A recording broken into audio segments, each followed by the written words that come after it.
You are looking at Julian's pronunciation guide, where we look at how to pronounce better some of the most mispronounced words in the world, like this other curious word. But how do you say what you're looking for today? Let's learn how to pronounce this name, the name of this monk, this saint.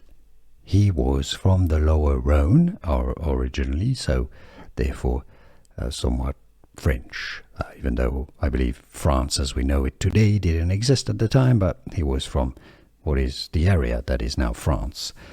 Gilles is the French pronunciation, so we say Saint. Saint has a silent T in French, and Gilles, the S is silent at the end of Gilles.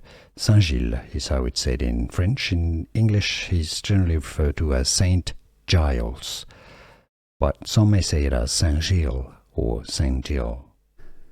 Here are more videos on how to pronounce more confusing words and names too many mispronounced. Like this video if you found it useful. I appreciate your support. I'll see you soon and thanks for watching.